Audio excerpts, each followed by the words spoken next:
কেন্দ্র সরকার সংখ্যার জোর দেখিয়ে মুসলিম সম্প্রদায়ের পূর্বপুরুষের উৎসর্গীকৃত সম্পত্তি তথা ওয়াকাফ সম্পত্তিকে কিনে নেওয়ার অপচেষ্টা চালিয়েছে।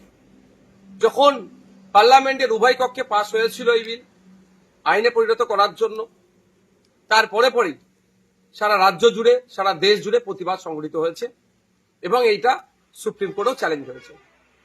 বেশ কিছুদিন ধরে সুপ্রিম কোর্টে মামলা চলে, একাধিক পক্ষের শুনানি হওয়ার পরে আজকে চিফ জাস্টিসের বেঞ্চ একটা অন্তর্বর্তী রায় দিয়েছে।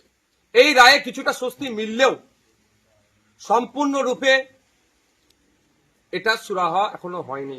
আমি আশা করব চূড়ান্ত রায় যখন আসবে, ওয়াকাফ সংশোধনী আইন যেগুলো সংখ্যালঘু সম্প্রদায়ের মানুষের বিপক্ষে যায়নি, শুধু সংবিধানের একাধিক আর্টিকেলে আঘাত দিয়েছে, সেটা আশা করব চূড়ান্ত রায়ে সেটা পাবো আমরা। এই ইনসাফের লড়াই চলবে, আইনি লড়াই চলবে।